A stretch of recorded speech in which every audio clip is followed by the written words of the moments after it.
to all the members of the community of practice and the foundations of educational quality. My name is Mary Andrea Sheka, and I'm the team leader and management consultant for the KICS Africa 19 Hub at UNESCO, International Institute for Capacity Building in Africa, UNESCO ICFA. We warmly welcome you all back today for our fourth session. This is our fourth session on competency-based education. So far we've been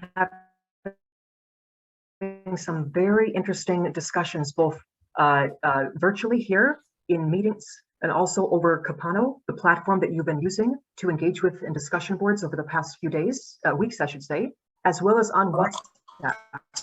So we have a three-way learning platform right now, and we've been very excited to see the questions that you've been raising, some of the comments you've been giving, and the way that we've all been supporting each other in developing our understanding and deepening our understanding of competency-based education and competency-based curriculum.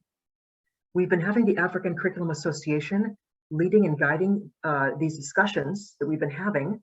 And as you know, the community of practice will meet for 6 planned sessions. So after today's 4th session, we will then have Education International speaking about teaching, learning, and assessing 21st century skills, and then starting a discussion with all of you about this topic.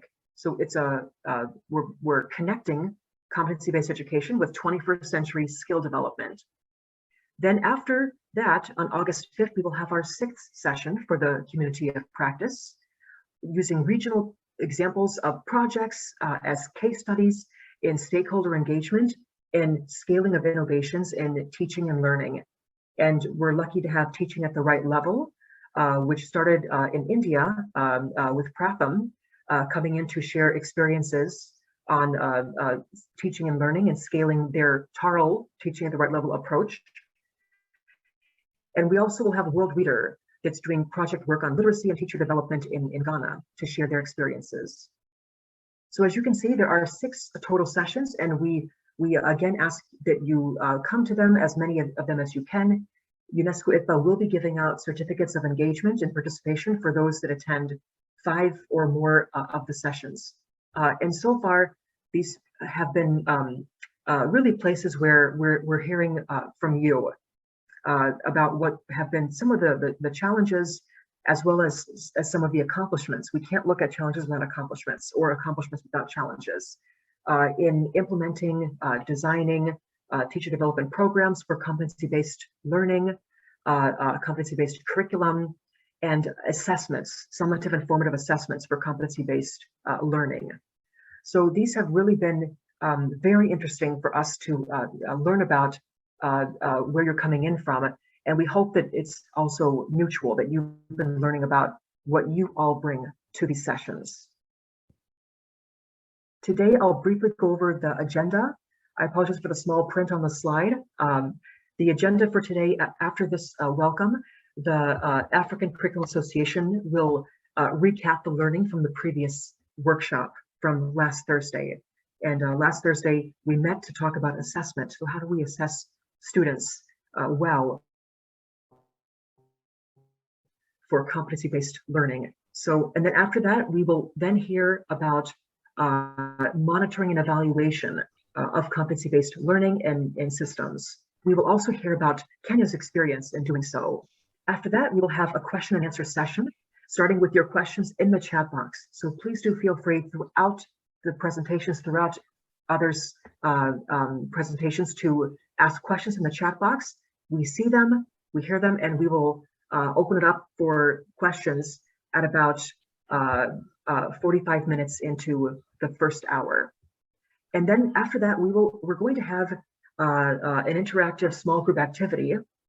And in the activity, you will get a chance to, each four rooms will be separate, and we'll have 4 different question prompts to really take a look at how to design frameworks for monitoring and evaluation of competency-based education.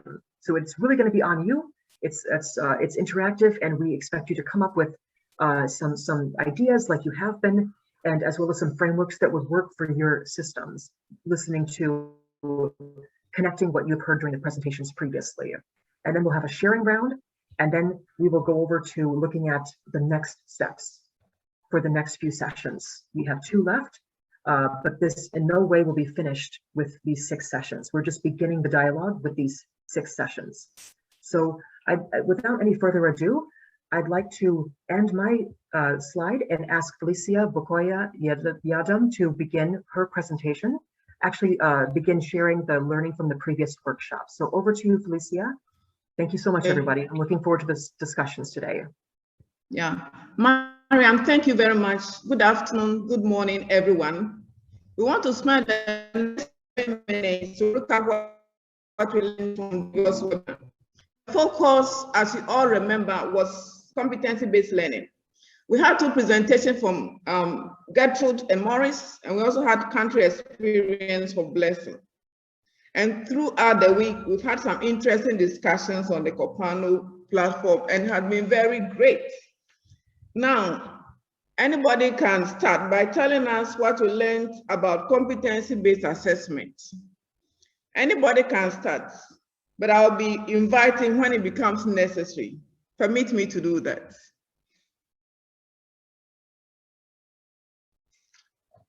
Anything you find interesting about purpose of assessment, anything about types of assessment and the whole of what we did.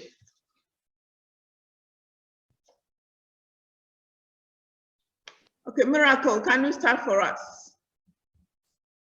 Miracle. Hello. Yeah, can you start for us? Yeah, anything you learned. Okay. Yes, with regards to assessment, my experience pretty much this year with the whole COVID in place, and then how we assess students and then assess learning in general, points to the fact that we need to distill assessment to the point where I think I have to turn on my camera, so this makes it more.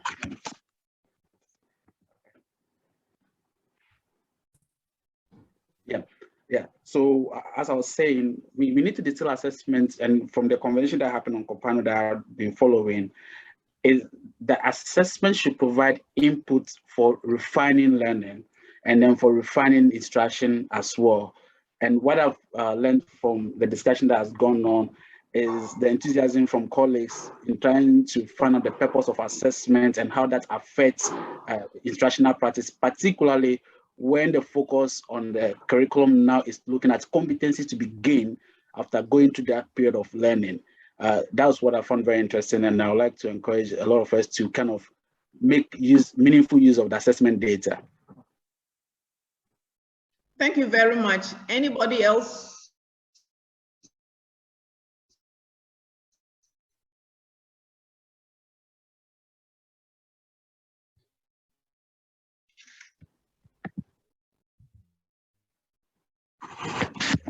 Prof. Joyce.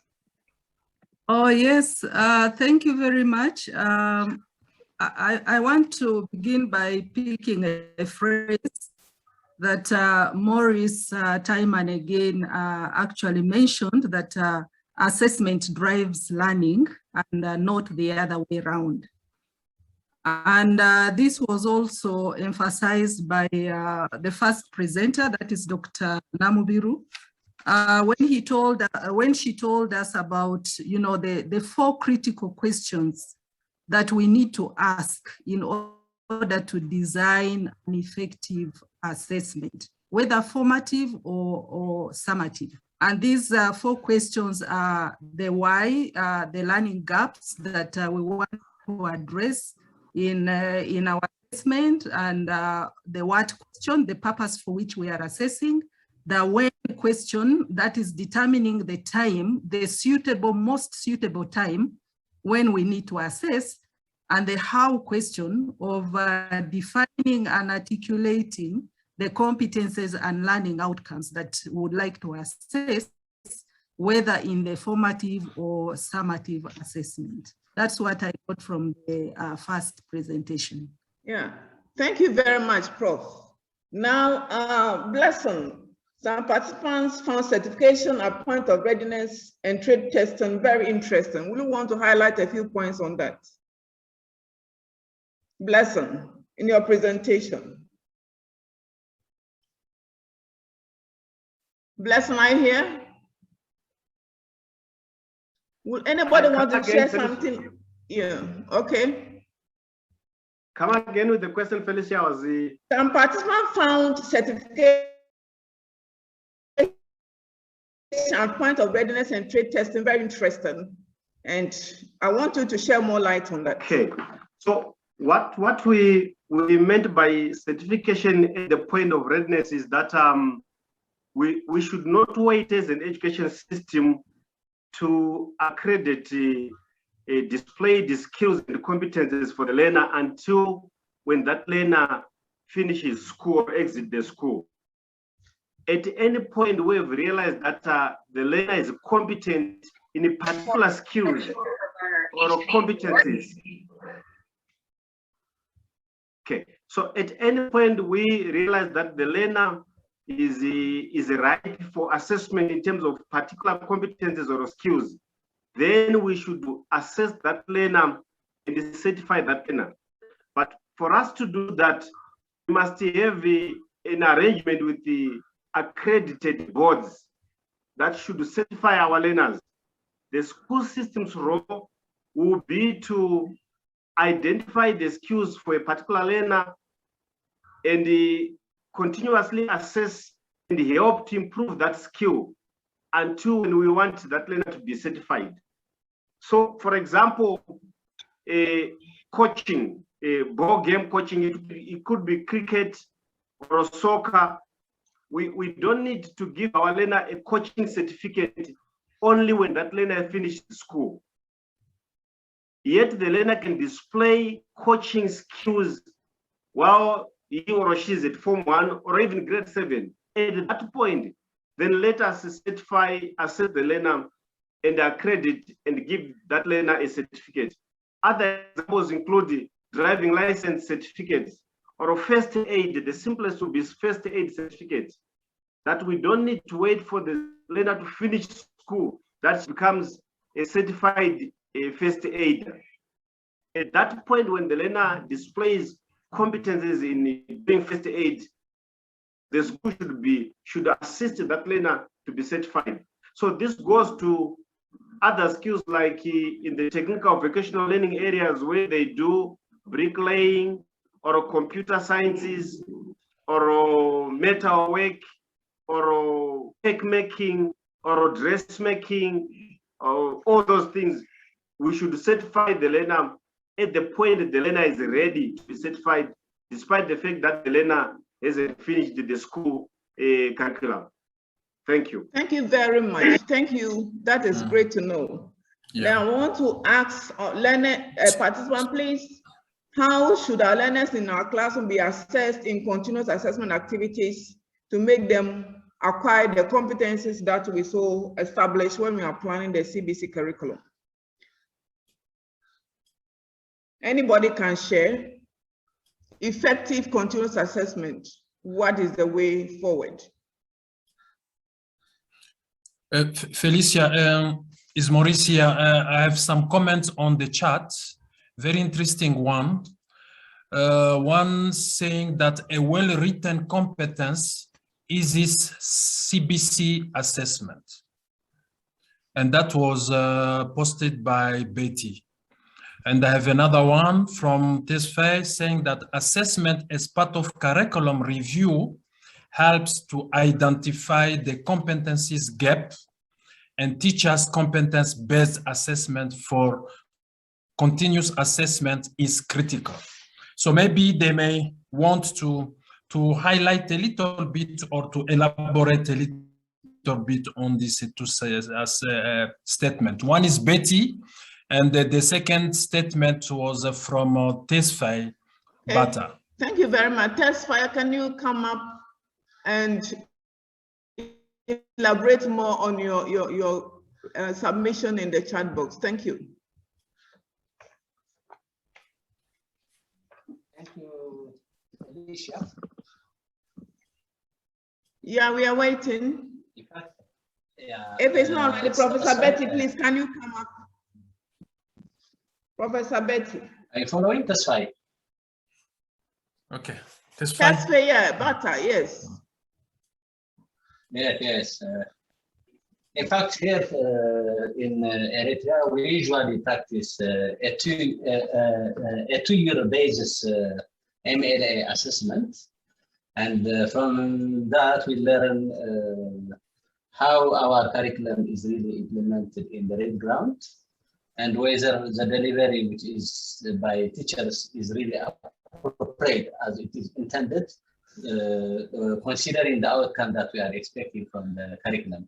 So normally we assess the competencies of students, and at the same time we assess the competencies of teachers to deliver the curriculum. On this basis, we made continuous reformation and reviewing for the curriculums that we are delivering to our students. Thank you so much, Ola. Yeah, thank you very much. Time is against us, but these are all interesting comments and inputs coming from you. I hope that you continue to put your comments and your contribution in the chat box to enrich our discussion today. Now, let me call on Jacqueline, our main presenter for the day, to make a presentation. Today, we are focusing on monitoring and evaluating competency-based learning.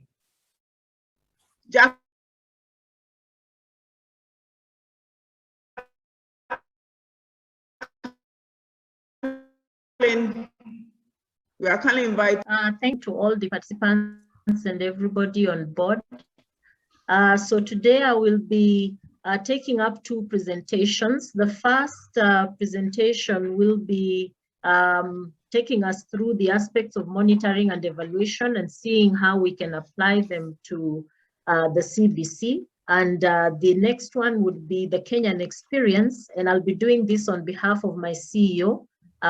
His apologies because he had to be, he has been called into a different meeting and so has asked that I step in for him. So I will request that you allow me to get off my video just so that I am clear on the, I don't get off air, but I'll be sharing my screen in a short while.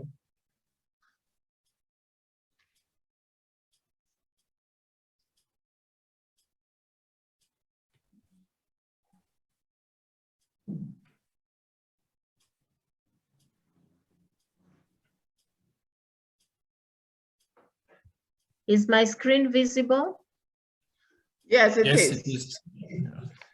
Okay, so basically, as we look at monitoring and evaluation, we get to realize that we don't necessarily have different ways of monitoring and evaluation for every different aspect we have. There are general areas of monitoring and evaluation, but the important thing is to ask ourselves, what exactly do we want to do in the context of what we want to monitor? And that is why I've posed the 4 questions: the why, the how, when, and what. So basically, it's often in any program that you have, you'll hear us talk about monitoring and evaluation, but the basic question would be, and that's the first question, why do we want to monitor? Do we realize the value of monitoring, and do we also appreciate the enormous expectation of monitoring and evaluation if you are going to really undertake it? And it's important that that then is put into context. Secondly, Jacqueline, we'll sorry. then be asking, Jacqueline, can you put the presentation in slideshow? Oh, sorry, Yeah. in a moment. Okay. There we go. Thank you. Thank you. My apologies. No, it's fine. And thank you, Maurice, for seeing that for me. All right. So then I want to ask ourselves, what exactly is our target for monitoring and evaluation?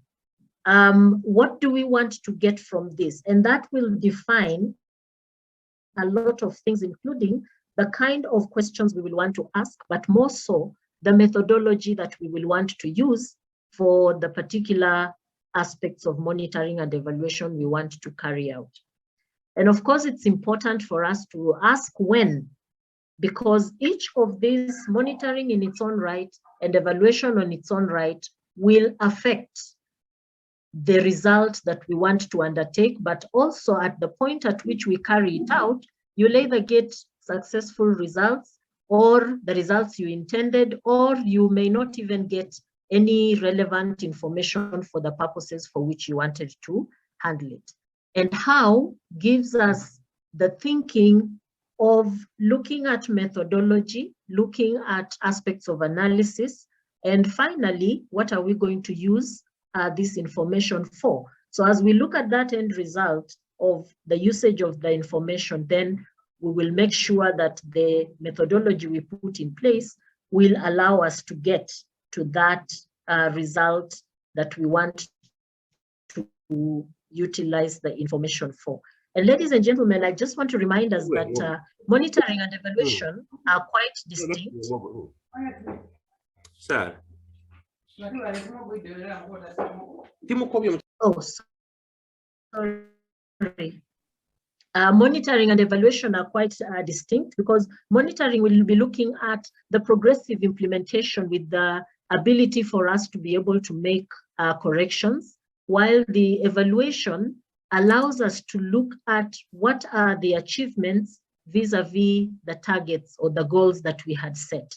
So we are able to ask ourselves whether we have achieved from the implementation that has been undertaken. And so for this webinar, we actually want to just zero down onto two objectives. Forgive me that we have the 4 objectives, but our main objectives that we are going to be looking at are basically objective 1 and objective 3. And this is because as we look at the importance of a monitoring and evaluation framework, we want to make sure that we are clear on the goals, objectives, and even the outcomes that we may have in the plan for curriculum that we have set out. And for purposes of this webinar as well, we want, as we get into our breakaway rooms, to just look at aspects of implementation. And so we will be able to identify the internal and external resources that we want in order to implement a monitoring and evaluation plan or framework. And the reason why we are doing this is because once we are able to see what the purpose of our curriculum is, then it becomes easy for us to pick out what are the specific indicators which affect the monitoring and evaluation plans or frameworks that we then put in place. There is a slight difference between a monitoring framework and a monitoring plan. And so we will be looking at that in just a few minutes. Allow me to just take us back. We are looking at where we started from. Remember, when we started this discussion, we were looking at competency-based curriculum and looking at the initial aspects of planning, designing, and being able to develop the whole process. Now, when we are talking about monitoring and evaluation, very often we want to take small bits of the curriculum, and that is usually at implementation. But it is important that we look at the whole process, so that even when you're looking at the planning process, if you're evaluating ourselves, how well did we do at planning in terms of what we had expected to do? How well have we done in terms of the design and the process we have taken to actually develop that curriculum? So these aspects, I will be referring to them by and large, even as we go into the actual implementation and we are getting into the classroom. We need to look at the wholesome picture of the whole process and be able to evaluate ourselves whether we actually carried out the milestones that we had planned to do. And so this is what then is included in both the monitoring and evaluation plan or the monitoring and evaluation framework, depending on what the essence of that curriculum we have chosen to undertake is. And so as we think about monitoring and evaluation, basically it is a process, and it is a cyclic event that will go on regardless of what program that you are undertaking. So we always begin with planning. And within planning, we want to ask ourselves, how are we going to see through the curriculum or the program as it is being undertaken? And so in planning, we'll set out our goals and objectives and be able to say, this is what we want to achieve. Because we know we are going to do monitoring and evaluation at some point, we will then develop the monitoring and evaluation framework, which guides us on the aspects that we want to undertake based on, for instance, the inputs we have given, what are the outputs that we are going to get, what are the outcomes for us, and at the end of the day, we are able to map out the activities that we want to undertake and the value that we are going to get from those at the end. A monitoring and evaluation plan, we'll plan for that monitoring and evaluation, sorry, not the plan, we'll plan for monitoring and evaluation so that we know at which point we want to undertake the monitoring, what tools are we going to use, who is going to be involved, how are we going to put the materials together into a report, and finally, as we do this monitoring and the monitoring, when do we want to do the evaluation? Understanding that monitoring helps us to look at implementation, but with the eye and possibility of learning and improving the program, while evaluation is an end result that helps us to see where and what we have achieved in relation to the targets we have. And so then we will be able to conduct the evaluation at the time that we have set it. And one of the things that are important even as we are planning, and that is why I have put the items at the bottom, that in planning, when you're looking at the what that you're going to be preparing for, there is what we call the theory of change, even as you look at your set goals. Basically, a theory of change gives us the frame of what we believe will be the aspect that will cause the change. And we'll see it in the next presentation, probably just to try and see the Kenya experience. And so as we think about this, then we are able to start from a baseline where we are saying this is where we are and move on in terms of the expected changes, and at the end, based on the outcomes that we have set out, we should be able to see or trace the change from the baseline that we have undertaken. Monitoring will give us opportunity to continuously collect data, and this data will also be part of what is included in our evaluation as parts of the interventions that we have done. And in this also, as we monitor, when we are looking at learner performance, for example, we will be looking at how are we measuring performance, and so the aspects of assessment that we talked about then come in. Finally, as we do the monitoring and evaluation, then it is critical that we are able to give feedback with regards to the process. And that is basically then the cyclic nature of monitoring and evaluation, which we will then repeat again. And so for those of us, for instance, who are implementing a grade at a time, then we need to ask ourselves what would be the resultant point of evaluation so that we are able to see in a frame of time the achievements that have been made by the competency-based system. Our evaluation plan is a broad plan that takes on a large number of things, within it being the monitoring and evaluation framework as part of the monitoring and evaluation plan. And these have to be seen in sync.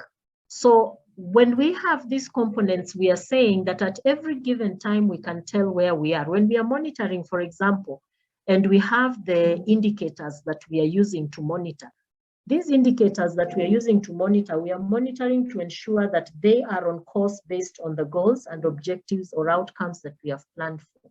But again, these indicators become very critical when we are looking at the value we have added and whether we have achieved the targets that we have indicated during evaluation. Now, budgeting for all these aspects, and that is why we have a monitoring and evaluation plan. If you wanted to have a good system, then you would have a monitoring and evaluation plan that then picks out the budgetary implications for each and every of these levels. That is very critical because most times, most of us, in terms of implementation, our countries will find that we do not have the budgetary requirements to go through the whole process. And that is why a plan is very critical so that all those can be put together. Moving on to the framework takes various aspects, and these are mainly the common aspects: the inputs, the activities, the outputs, outcomes, and of course, you want to see what the impact is. Now, even with the competency-based curriculum, we definitely have finances. Materials are definitely very critical. Resources, both human and physical, are extremely important, including infrastructure, because we are saying children are going to be in schools. We are talking of digital literacy, and therefore we need all that it takes to have the digital literacy being undertaken, and so on. The activities will relate to what it is we are going to be involved in. Training, for example, for teachers, classroom observation where teachers are participating, but learners are learning, and therefore we need to look at what is going on in the classroom. And peer activities that may be undertaken both at the teacher level amongst themselves and also at the learner level. Now, in competency-based learning, we are emphasizing that there is a lot of interaction and participation by learners, both being facilitated by the teachers, but at the same time, they can facilitate peer activities. The question is, how do we look at this? How do we rate them in terms of the expectations? Based on the activities we've done, the outputs we shall have will be including reports, and this we are putting down in terms of either training reports, or they are going to be monitoring reports, or you have the programs developed for the activities that we've just indicated to be undertaken. And then when it comes to the outcomes, you want to measure whether teachers have improved. And remember, one of the main things in the competency-based learning is the teaching methodology that is supposed to be inquiry-based. While we are used to the traditional methods of teaching, we are saying that this is where we are moving to, and therefore it is critical that then we are able to measure these outcomes. Looking at what we expect the learners to achieve, are we able to indicate that we have added value in the learning of these pupils and students? And if so, what are the mechanisms? This is where the framework, as we map up all these things, then you're able to look at methodologies that you want to use so that you can actually be able to frame and measure. And finally, the impact gives us what is the resultant behavior.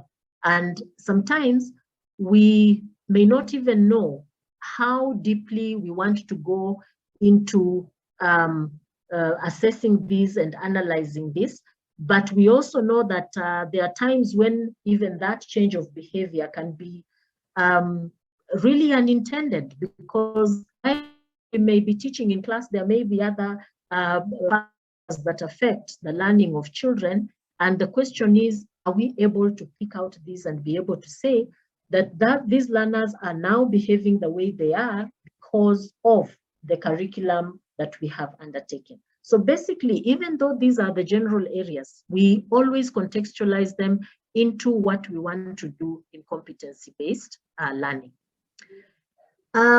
Examples of types of monitoring, again, that would reflect on the activity or the major areas of competency-based learning, would include process monitoring. Like I did indicate that we have a range of activities as we are doing the competency-based curriculum and as we are planning for implementing. So the process that has been taken, we have gone through. How well was the process designed? How well did it facilitate? That is what we would be looking at in terms of process learning. In terms of tracking the process, we have certain targets that we are making. For example, when we have learners in grade 1, there are certain expectations, and this could then become our targets as long as we can define them. And because we have the rubrics are able to give us an indication of what we expect in terms of, for example, being able to track what the learners have achieved. So process tracking would be part of that, as long as we have indicated the targets that we would want to follow. In terms of process validation and process verification, these come very handy, or this type of monitoring comes in very handy, for example, when we are looking at materials and provision of materials. In very many instances, countries will provide books to schools, and these books are supplied. For example, for us as a country, the books are supplied to the schools by the Ministry of Education. And so it's important that we are able to check whether these books really are in the schools. We have a very robust program that has been going on of digital literacy and provision of tablets to learners from grade 1. And so again, it's a follow-up to see, have this been have they reached at the school? So means of verification simply means that we have got certain documentation that is expected. So for instance, you'll have delivery notes. And so if you are monitoring to see that these items have reached the school, then there has to be a delivery note from the supplier to the school and signed by the head of the institution. And that is the kind of information that then you can have as a means of verifying that indeed the books are in school. And that is other than just then doing a physical count of the same, which of course would be very tedious, but the easier would be the means of verification. But again, it will have its challenges, because you may have verified documents, but not necessarily have the number of books. And so with whatever methods we have, you may have challenges as well, which then need to be defined, and you're able to sort them out. In terms of performance monitoring, Jacqueline, I'm yes. very sorry, but the time is quickly going. And if it's possible for you to begin wrapping up with the theoretical aspect and maybe start moving towards the presentation from Kenya, that would be great. In just, if you just give me a few minutes, because I'm linking the two, given that I'm using the same time, if you don't mind. So the performance monitoring would be looking at what we are achieving, for instance, at the school level. And this would require, ideally, that you have a baseline, so that then you can measure from that baseline in terms of the different indicators that we have to ensure that the learners are achieving or improving over a period of time. And finally, the types of evaluation are just what I did speak about, that you need to have a model that you are going to use. It could be a conceptual framework, it could be a theory of change or logic model, or the strategic results frameworks that are limited into a specific period of time in terms of use of resources. So Marianne, sorry if I had gone longer than you expected, but I knew I just had one slide to flow. And so at this point, allow me to then bring in the Kenyan experience. And we are going to be looking at the pilot that we did, because as Kenya, we began with the development, we began with the, sorry, let me just remove this screen. Yeah, it's already removed. Just share. It is not. The new one. Okay. Yeah. All right. So I was just saying that as Kenya, we have started on a curriculum reform that is several years now. We are now with our learners in grade 4. Just a moment. Is it visible now? Yes. Okay, yes. So this is the monitoring report that we did of our pilot. Now, yes, I just want to again, sorry, can you make in a slideshow? Yes. It will be, yes. yeah, show bigger. Yeah. Okay, yeah. good. So in a snapshot, this is what Kenya has as our curriculum development cycle. So we have crafted for ourselves a process that allows us to go through the moment we do the needs assessment all the way to monitoring and evaluation. And in between these, then there is also quality checks to make sure that we are able to follow the designated rules, for example, but also to maintain our standards. And so for this particular competency-based curriculum that we began rolling out in 2017, we did, in 2018, we did a pilot of the same, being our 9th step after implementation. And so we did a follow-up for the learners. But as we look at the monitoring and evaluation the monitoring that we wanted to do, the question was, what is it that we wanted to change? We are largely have been undertaking a knowledge-based curriculum. And so we chose to move to the competency-based curriculum and seeking to move from less of what we have to our right, to our left, at least it's to my left, and what we want to move towards to the right. And so to the right, where we have focus on competences, flexibility, balance between formative and assessment and summative assessment, up to learning are the expectations of the competency-based curriculum. And so we did put in place certain aspects which we thought would be able to help us to effect that change. Additionally, this is our new organization for basic education, beginning from pre-primary education to senior school. This is a system that will require 2 years of pre-primary, 6 years of primary with lower and upper primary, and another 6 years of secondary education, where we have 3 years of lower secondary and 3 years of upper secondary. We also take care of learners with special needs, and where we have those who we can adapt for example, the visually impaired, hearing impaired, and the physically impaired, we are able to adapt their curricula into from what we have done for the regular learners in the progression that I've shown. And so to the far end where we have special needs education, these are the children who have mentally challenged, but as well those who have autism and other kind of disabilities that cannot allow them to do a regular curriculum or an adapted curriculum for that case. And so we have taken care of a wide range of learners. And so looking at these learners then, we centered on these 7 competencies as our core competencies for the basic education. And these are what are embedded across the curricular learning areas for the lower levels and subjects for the upper levels for starting from upper primary, to ensure that at the end of it all, these are the kind of competencies a child should be able to emulate in terms of their ability to live in the environment. So when we carried out our monitoring, what was the purpose? What did we want to do? We had 4 central areas, and we did indicate that we wanted to make sure that our implementers had the right capacity because we had undertaken training. And we also wanted to assess the availability of materials because we had made supply for these materials into the schools through our publishers, and therefore we expected that the books and teachers' guides should be in school.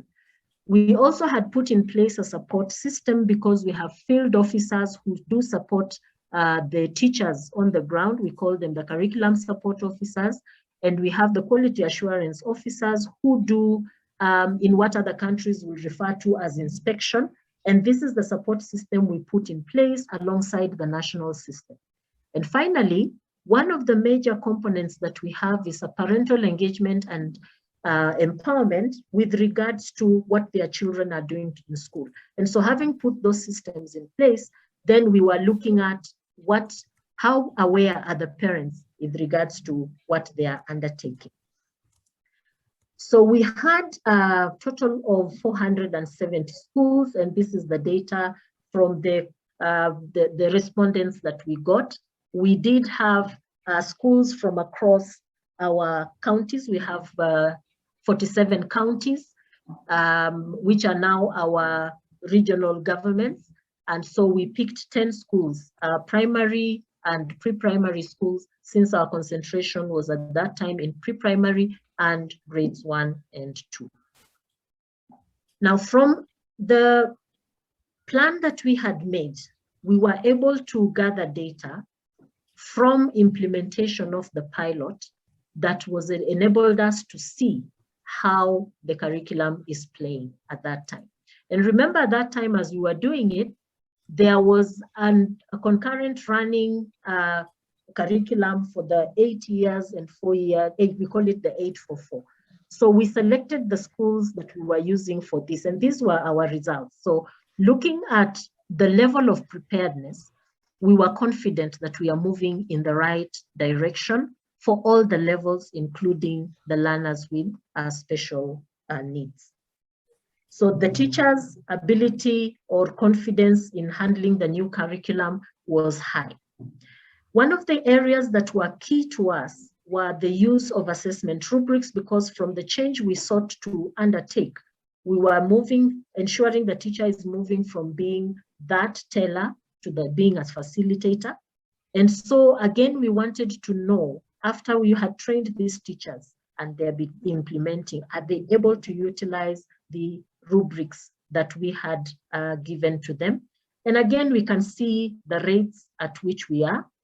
Quite a number of them were indicating that at least to some extent, and yes, quite a wide number of them to some extent. And so that tells us that the setup that we had was having results, and therefore we could be able to move forward. Teachers, of course, even as they indicated that they have confidence, required areas of further training. And these are the areas that were raised by the teachers so that they can be able to be assisted. And based on that, we will see then where Kenya chose to move as a result of the monitoring that we had undertaken. Resources were available, of course, in some areas having not reached them, but the resources that had been provided were adequate, and the teachers were able to utilize them. These books had been revised from the previous books that we were undertaking, and they were largely now activity-based more than they were theoretical-based to facilitate what we understood the CBC to be. In terms of digital literacy, which is one of the major competencies that we have, one of the 7 competencies, teachers indicated that they still required a lot of support in terms of utilization of ICT. So again, that gives us indication on where we were supposed to make the improvement. Support systems available to the teacher, very well indicated, because we have these officers employed by both our Teacher Service Commission and under the national government, under Ministry of Education. There are field officers that are assigned to assist up to the zonal level. So that was available to us as had planned. And then preparedness of the county directors, who are the heads of the counties in terms of education implementation. They were also very well prepared, because these are the officers who manage the policies that have been picked upon by government to ensure that they are being implemented well enough. The curriculum support officers are the officers who assist or help teachers in the classroom in terms of guiding them on how to implement better and to be able to run the program well. Now, this was their indication on the kind of support that the schools were receiving, and these are the pilot schools. And remember, we had said a support system for us in terms of engaging the teachers and engaging the community was key, because one of the principles that we have in the CBC was community service learning, and this needed to bring the team together. Parents were very well aware of what was happening. We have parents-teachers associations, and therefore through that, we are able to reach the parents and they can be guided at the school level, and they were very well informed and part of the whole process. And so as a result, what did we say?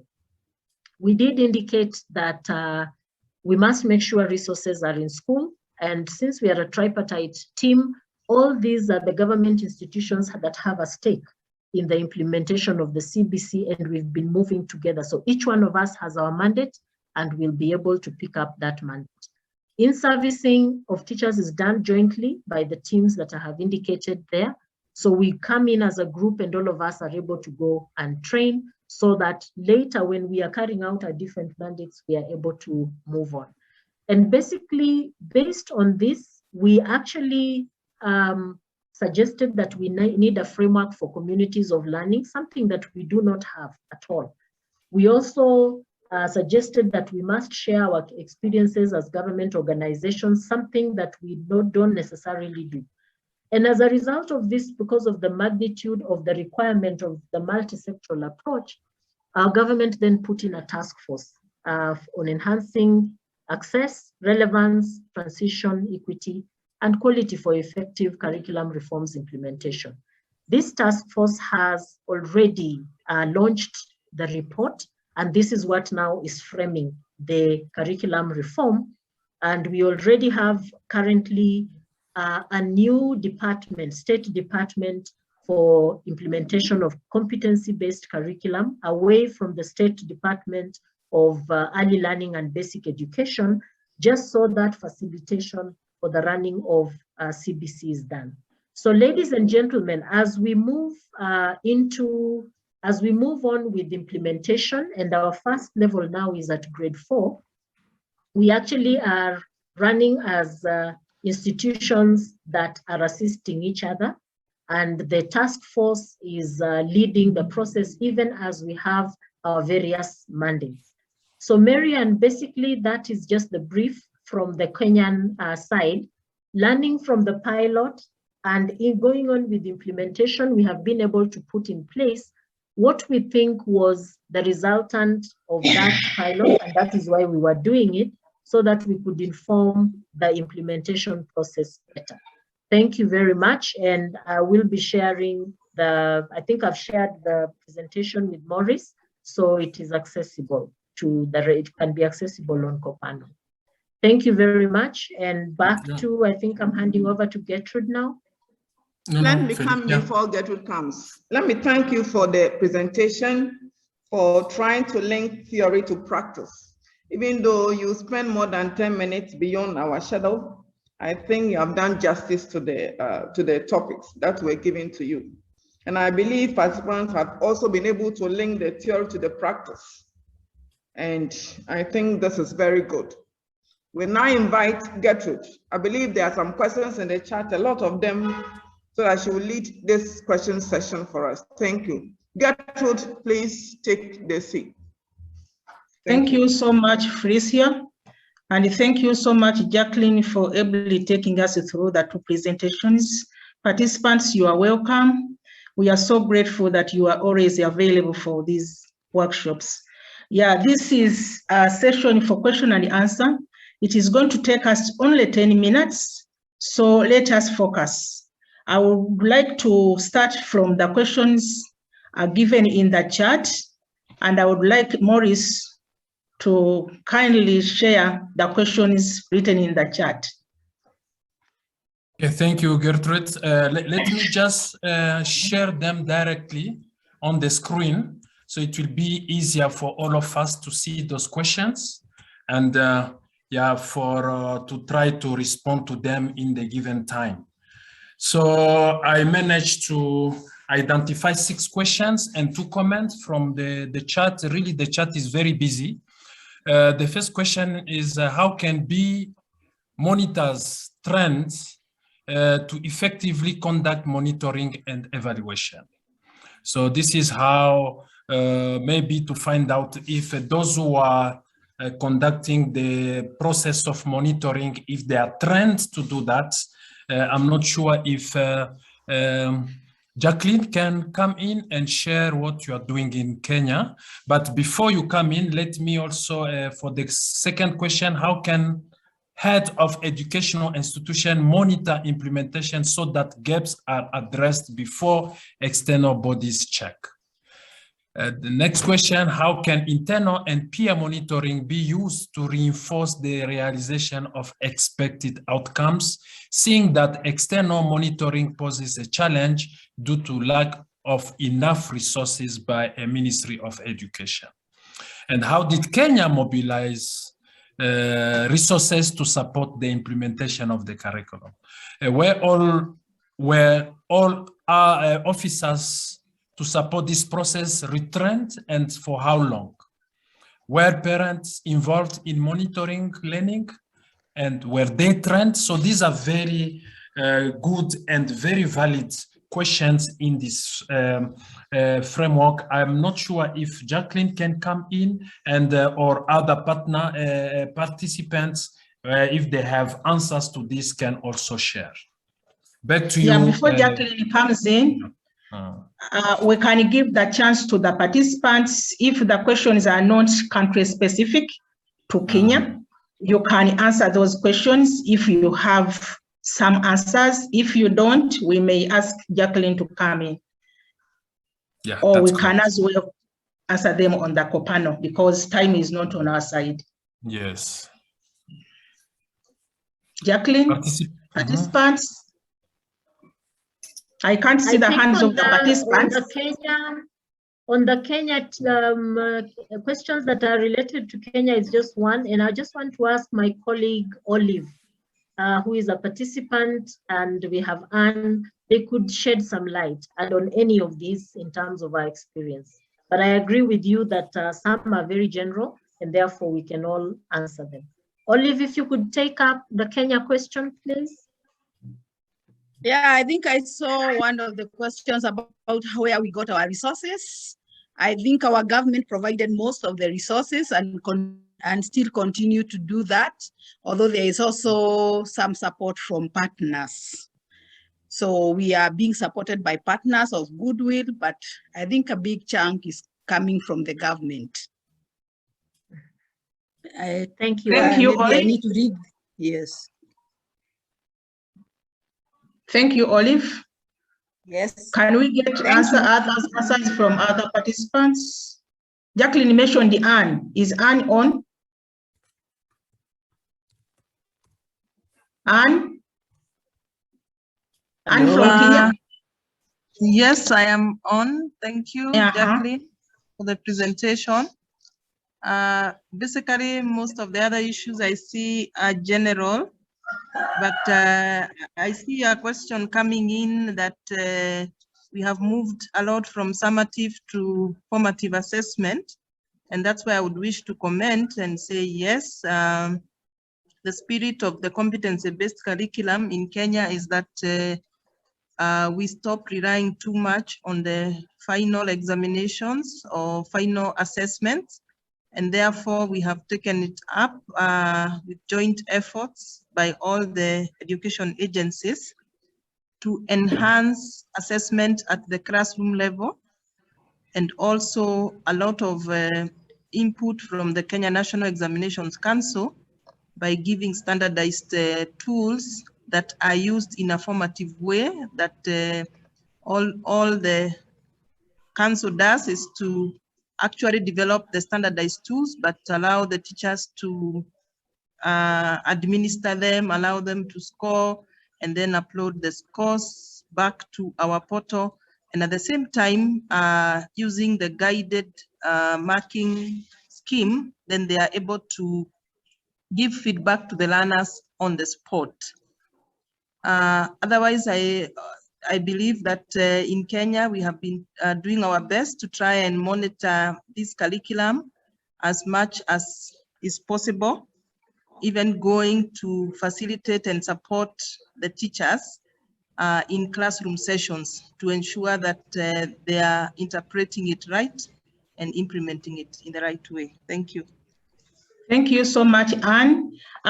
Colleagues, we have only 4 minutes to leave this session, but unfortunately, I can't see the hands. I think it's because of the displayed questions from Maurice. So I don't know, how can I pick the participants? Yeah, there is a hand. Yeah, from Blessing. There is one hand from Blessing and another one from Crispin. Okay, yeah, Blessing. Blessing, please. Okay, just a comment, question, something. From the slide, the way she mentioned on paradigm shifts, that's teaching to finish the syllabus versus the learning. I'm just relating this to an assessment normally done. In most cases, where we're teaching to finish the syllabus, the summative assessment normally targets to assess what has been covered throughout the syllabus when it has been covered, which is quite different. You know, just talking of assessment of what the learner has learned through the teaching and process. Just to find out from the Kenyan experience, how then do they balance this way? Most, like in our case, teachers would complain to say, that the competence-based curriculum is not based on finishing the syllabus, but on competence acquiring. How do they balance that? Thank you. Yeah, Jacqueline. Thank you. I would like to throw it to my colleagues again. Okay, I think I can help. So that the participants, yes. Olive, please. Yes, I think here what you are saying is that in the previous or the other curriculum that's running, teachers were teachers were leading the process, going in front. Of course, they have the syllabus, they want to cover that, so they make the learners cram. But this time we want to focus on learning. So what we are asking the teachers, and I think that's why we have given them better documents than before. We had the syllabus, now we have what we call curriculum designs, where we even stipulate the learning experiences that they can use so that they're able to organize the class for children to do those activities and learn from them, rather than the teacher coming and telling them what they needed to have learned. So they set up the experiments, they set up anything that they want the learners to, and the pupils work either in pairs, in groups, or individually, and get the answers themselves. So that's a shift we are saying. Previously, teachers used to go to the front of the class with the syllabus, with lesson notes, and they tell them, okay, today we are learning this, and they bra all that until the end. When the lesson bell rings, they walk off. But now we are telling them, organize the learners. They need to work out, and of course, all of you know that when you use more senses, you retain a lot of it. Of course, it's more work for the teachers, but a teacher who plans before, it doesn't tend to be a lot of work. It's only for those teachers who don't plan, and there is a lot of time for preparation. Thank you. Thank you very much, Kenya, for setting high expectations together with the learners. That is a good move. Members, you will excuse us. We have run out of time, and I would like other questions to be written in the chat. We shall pick them and get the answers on the Copano. Thank you so much. Over to Felicia. Yeah, thank you, Gertrude. There are more questions expected and more comments anticipated. As you said, let us move on to the Copano after the seminar and then try to put them there. Now we move on to a session, our breakout sessions, and we'll ask Maurice to display the activities for us as we move into the breakout session. Yeah, thank you, Felicia. I think you can see the tasks per group. Yeah. Okay, so group one, we have 4 groups. Group 1, you will list opportunities for developing a monitoring and evaluation framework and/or plan. And then you talk about how effectively these opportunities have been exploited in the various contexts. Group 2, you will list the barriers to developing a monitoring and evaluation framework and/or plan. And then you look at the possible solutions to mitigate these barriers. We are all doing the same thing, but group one will be looking at how, and then group 2 will be looking at the barriers and how we deal with them. Now, group 3, you will list opportunities for implementing an MME framework or plan and how effectively these opportunities have been exploited in your context. Group 4, you'll be looking at the barriers for implementing M&E framework or plan, and then the possible solutions to mitigate these barriers. Please, you are looking at these tasks with reference to education policies that support development of ME&E framework or plan. B, the structure of your country's Ministry of Education. And 3, the role of various relevant players with mandates in your various jurisdictions. So can we move on to our various sessions? And then each group, please have your leader and your rapporteur. And your leader will be reporting in the plenary. Thank you.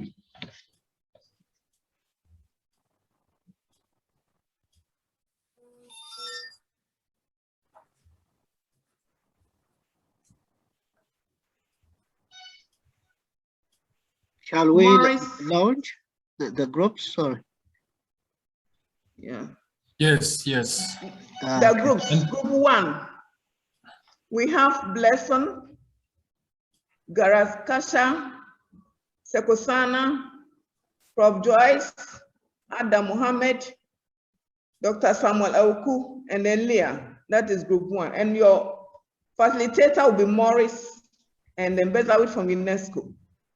Group 2, you have Muranda, Musa from Zimbabwe, Sekosten from Lesotho, Jonathan, Tesfaye, Festus from Ghana, Nura Ibrahim, and then your facilitator will be Gertrude, and Marian will also be in the same group as one of your facilitators. Now, group 3, we have Mpande from Zimbabwe, Talin from Lesotho, Nyakalo from Lesotho, Kaniki from Zambia, Zangome from Gambia, and then Geoffrey from Kenya. Your facilitator will be Jacqueline, and then Yvonne from UNESCO will also be with you.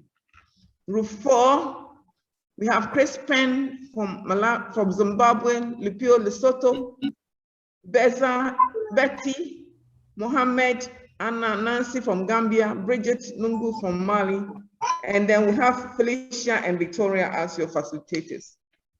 Thank you.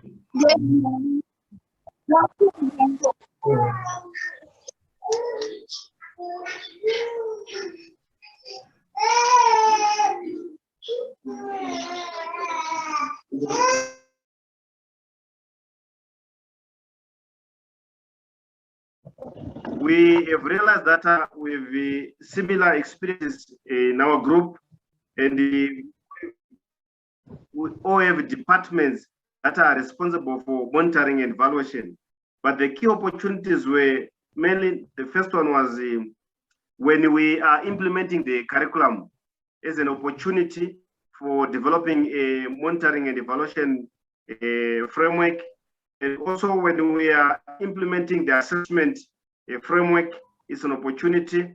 We've also noted that during quality control of curriculum implementation, again, it's an opportunity for developing a monitoring and evaluation framework. And the last opportunity was during teacher training, teacher capacity development programs. It's also an opportunity for developing a monitoring and the evaluation framework. Then we've realized that in terms of how effective these opportunities have been exploited, the summary of it is every opportunity has been exploited. But let me look at issues of some of the issues that we have to look at in terms of education policy that supports. We've noted from our team that in almost every country, there are policies that supports monitoring and evaluation through and through. For instance, in Uganda, they do have the national teacher policy that is specifies on how monitoring and evaluation should be done. From the colleague also we have what we call education standards, which again provides a platform for monitoring and evaluation. And we also had the education policy and the policy circulars, which is direct on how monitoring and evaluation should be done. And in Zimbabwe, besides all these things, the national constitution itself indicates on how educational activities should be done, which indicates on, again, monitoring and evaluation. Then the last aspect we are to present is on the structure of the education sector. From all the countries, we've realized that the structures permeates from a central point, and from that central point, there are different departments or sections which are led by the directorate, and those then they spread with each department have a special function in terms of curriculum implementation. But of interest is that each department from the structure, there's one department from all the structures that is responsible for monitoring and evaluation of curriculum implementation. I think that was the summary of what we've discussed from our group. Thank you. Thank you. Thank you very much. Can we go on to group 2? Thank you, moderator. In group 2, our task was to look at the barriers to developing a monitoring and evaluation framework and/or plan, and what are the possible solutions to mitigating the barriers, and how can the education policies support this M&E. I'm beginning with the challenges. With the challenges, we looked at weak linkages in the institution, especially, we call them institutional leakages between planning, budgeting, and the M&E in the curriculum implementation.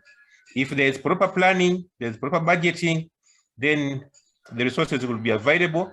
The budget will provide for the money for monitoring and evaluation, and then equipment will be bought, and we shall have the resources in terms of vehicles, equipment, even technology.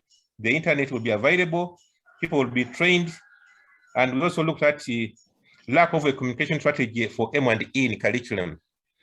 There's no clear communication strategy on the M&E. Well, as we talk about the curriculum, we really forget to articulate the M&E right from the word go. But also we saw that there's lack of political will for the implementation of the M&E. I've already mentioned about the lack of technology, but also lack of experienced people, the capacity, the skills for people to implement the M&E or doing a curriculum implementation. But we also looked at the poorly developed policies in education for M&E. What are the mitigation measures that we thought about in our group? One key which came out prominently was the training of human resource, because when we train them, they will be able to create linkages which right from the initial time of planning, implementation, budgeting, M&E will be properly aligned. Also putting in place clear indicators, because we're talking about M&E, but are the indicators clearly set out that somebody doing the M&E can say this and this and this can be during the time of implementation. If we set these indicators clearly, then we can be able to monitor very well. Then implementation of curriculum is something which is done by various stakeholders.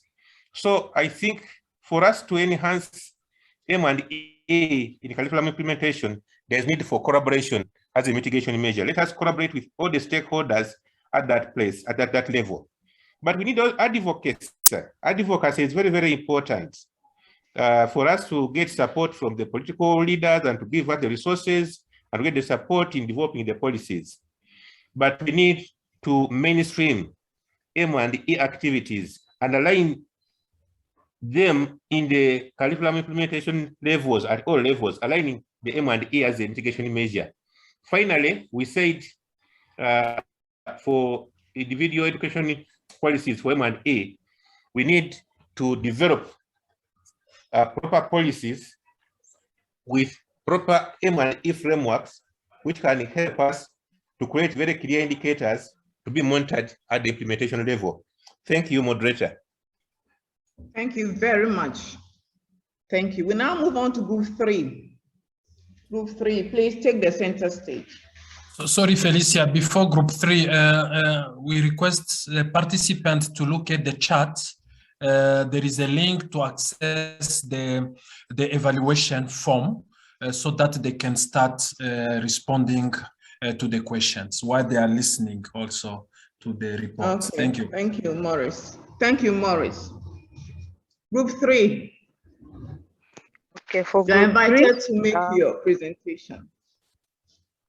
Group 3, my name is Lola from Zambia. I'm representing group 3. 3 countries shared. There was Gambia, Lesotho, Zimbabwe, and I think the 4th one, New Zealand. Someone from New Zealand. So from Lesotho, we saw that the school level, there's inspection on the work that is done, including curriculum developers. And even in Gambia, there's monitoring of schools.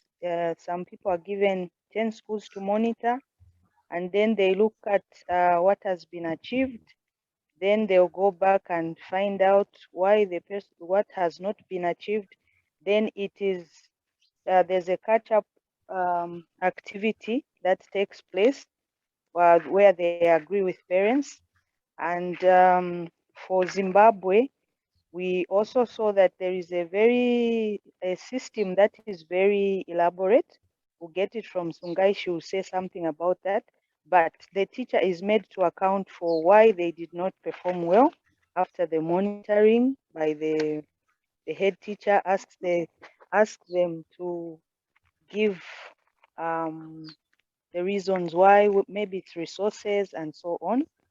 And we also discussed that there's need to have an appraisal system that is sympathetic to the teacher. That is, the teacher should have specific goals given to them that they should be able to achieve at a particular given period. And those are the issues that the teacher will look at for them to see how they have performed. Then we also said that there is need to have the right structures for us to achieve our intended purpose for monitoring. But I'll ask Sungai at this point to just explain the system that is there for them as they do the monitoring, because she said they have an agreement, they have a year assessment form, an agreement assessment for each teacher. Yeah. Afternoon, ladies and gentlemen. In Zimbabwe, assessment starts at school level, whereby the head or the head, whom we can call the supervisor, and the teacher, whom we call the supervisee, they agree on the work plan, which is supposed to be done in each classroom with each grade. They agree on the plan which is supposed to be done throughout the year. That is the performance management appraisal form. They agree on the work which is supposed to be done by the teacher while he or she is in the class. And he is supposed to meet those objectives and should be able to achieve the task or the plan he or she has planned together with the head. Then implementation starts in January and evaluation ends in December. But during the course of the year, we have got the first review, the second review, the third review, and the final review. In the final review, a mark is given. But in the first review, there is discussion between the supervisor and the supervisee, who is the head and the teacher, on the challenges that might be faced by the teacher that hinders the teacher from performing as he or she is expected. If this is shortage of resources, then the resources have to be provided. If it is because of incompetencies, then staff development is done or in-service courses. And this will improve the performance of the teacher in the second review, which means the mark will be going up, because by the end of the year, a mark has to be given. Then in the second review, if everything is going on well, then it shows there is progress of achievement in both academic and sporting activities. Then after that, we get to the third review and the final review. In the scoring, both the head or the supervisor and the teacher, who is the supervisee, agree on the final mark. They will both agree on the final mark. And also the supervisors in the head office supervise provinces, and also the provincial education directors supervise their provinces in the assistance by being assisted by their inspectors, and also the district schools inspectors also supervise their schools, which means in Zimbabwe we have got 10 PEDs who supervise their provinces, and many schools inspectors. And in districts, we have got 72 districts who also have their district schools inspectors. And under these district schools inspectors, we have got the schools inspectors who also assist the district schools inspectors to supervise all the schools. But at the center where implementation is taking place, there is the teacher in the head in the secondary schools and junior schools, and we have got the teacher in charge in the infant schools. This is how it is done in Zimbabwe. And we have got forms which we move around with, which supervise the teacher, which supervises this institute, which is represented by the head. So these forms are used for formative and summative evaluation. Thank you. Thank you very much. Group 3, I hope you're exhausted. Now move on to group 4. Yeah. But let me thank Sungai Felicia, very you much can for go that quick. experience from Zimbabwe. Yeah. Group 4. Thank you, Monitor.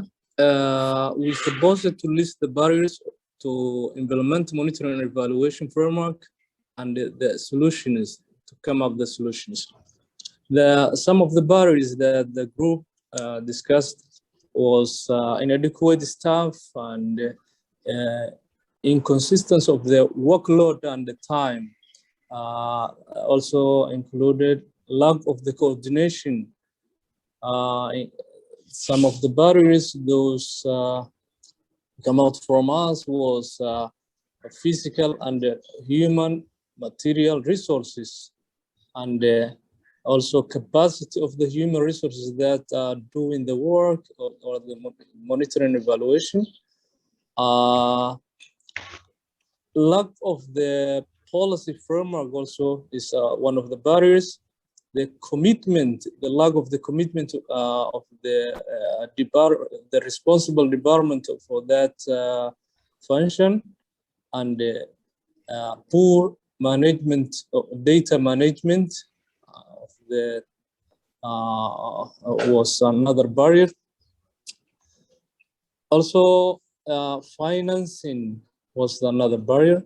If I left any point, my group will add.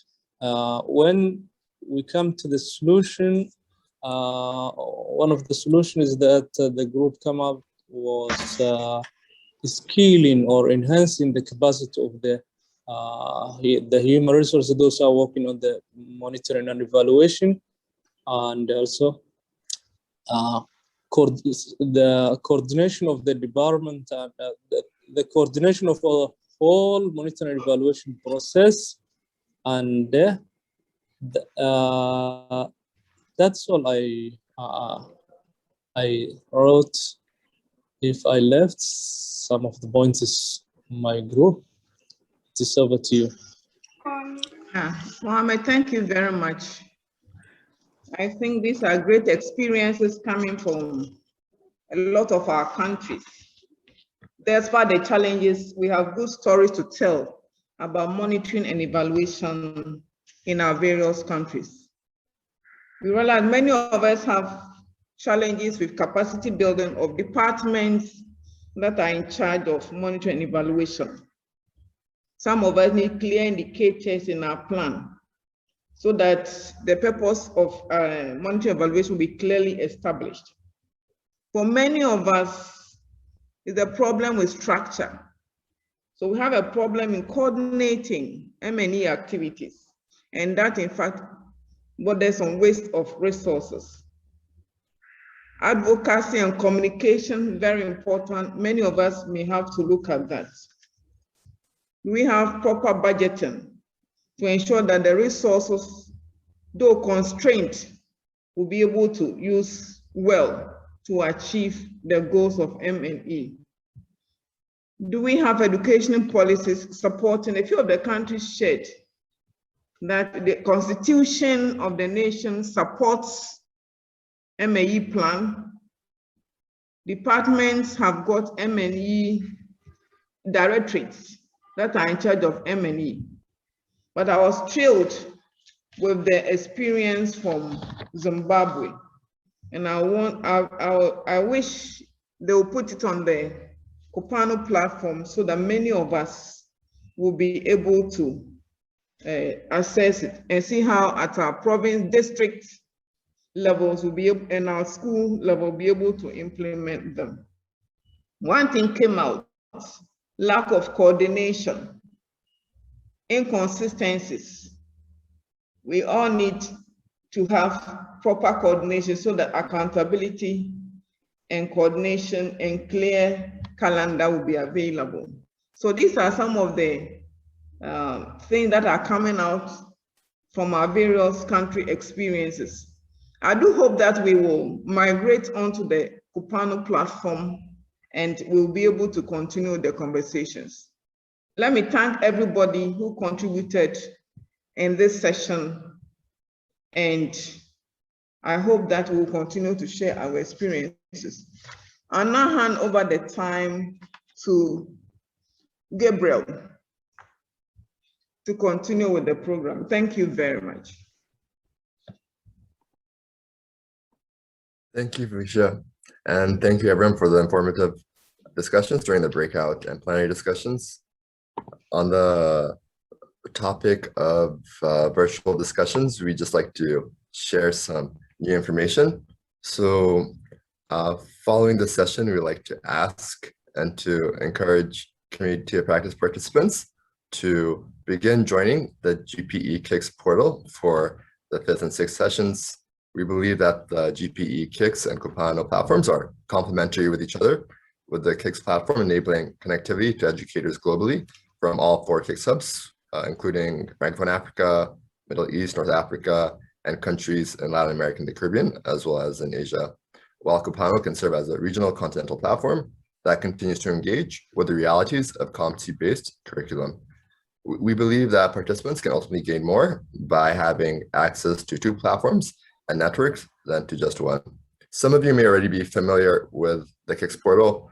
The KICS portal has been inaccessible due to site maintenance, but has recently opened up.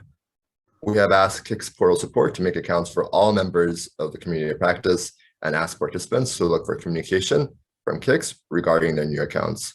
Finally, we encourage participants, as Felicia was saying, to continue using and utilizing Copano to connect with each other and with the African Curriculum Association.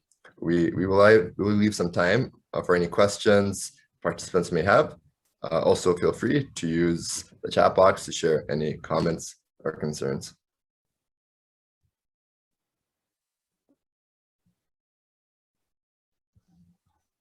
If there are no questions, then I will hand it over to my colleague, Marianne, to wrap up the session. Thank you. Thank you, Gabriel, so much for that. And so participants, just to make it clear, you'll be receiving the email sometime before next Wednesday. And when you get the email, just follow the instructions within it. And if you have any questions, you can just you can ask on WhatsApp, or else on you can email us. But as Gabriel has pointed out, we're going to be using both platforms in the future because we want you to have the experiences that come with both.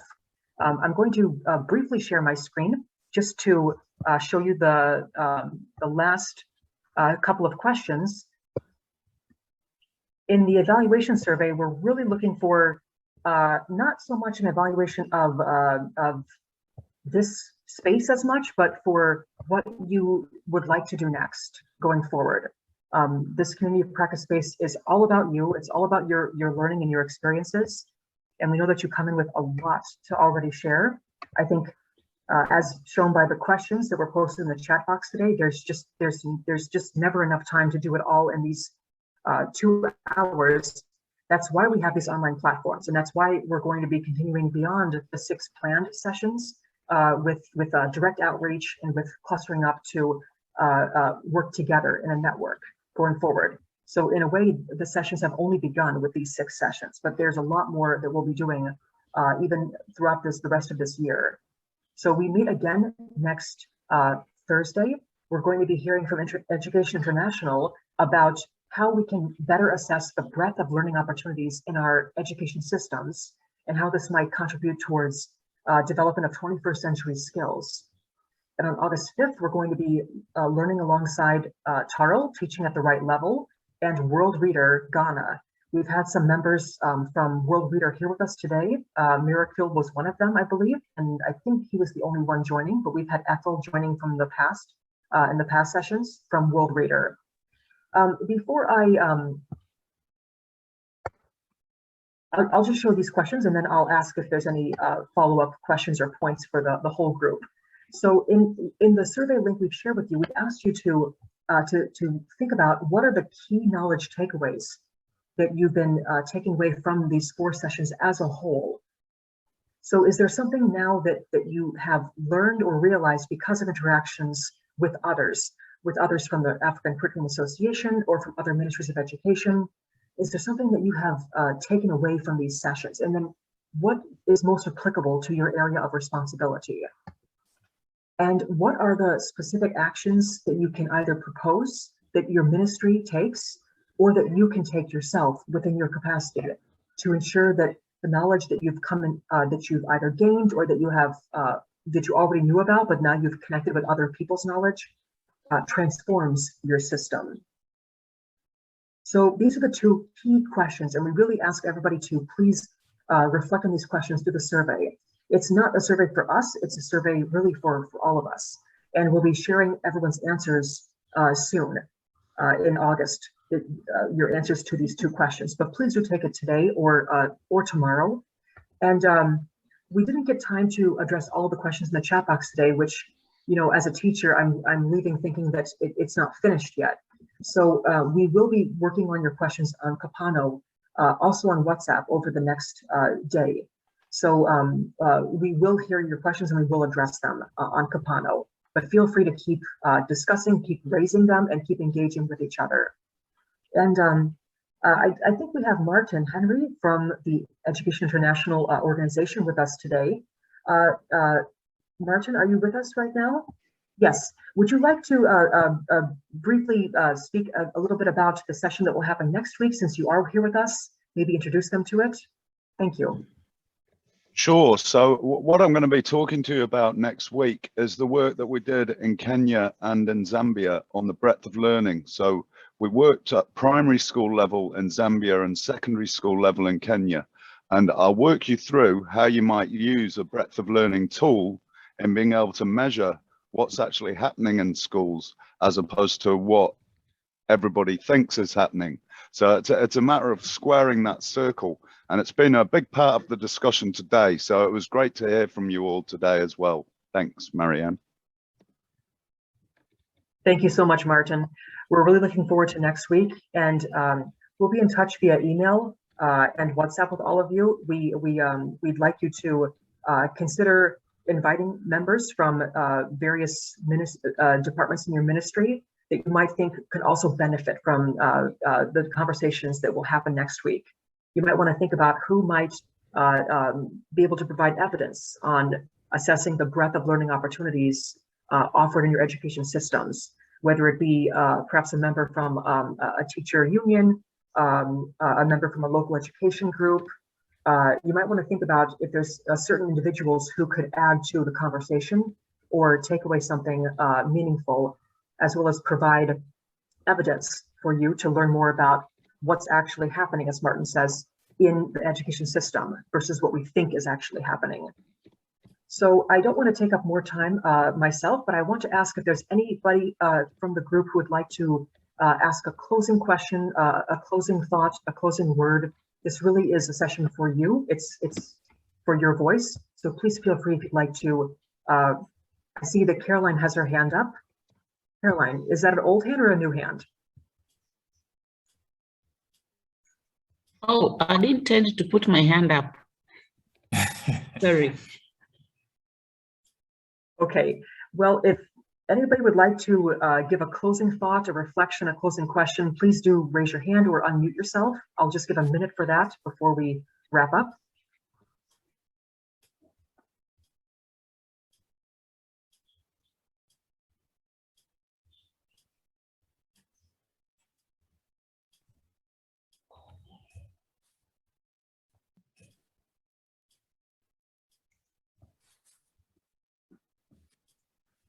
Miriam, since there is no hand for now, I would like just to thank everyone for the participation since 1st of July. It really was a long way to go, all of us together, but let us continue the conversation through the virtual space.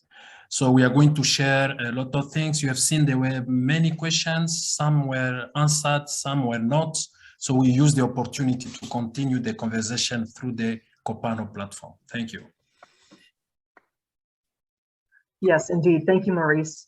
And again, you will be receiving a link by next Wednesday to also join the new GPE Kicks portal. So we look forward to seeing you there as well. And if you have any questions, again, feel free to reach out. So that's it. We hope that you take the survey and we'll see you next Thursday. Thanks so much, everyone.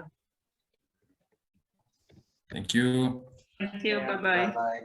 Thank you.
አንጅም ለስጋዬ ነው አንጅም ደግሞ ለነፍሴ በረታሁ ወደ አንተ መጣ ልሳለም ቅዱስ ንጉሡን ያውቀዋል ባንተ አንጀት ማራ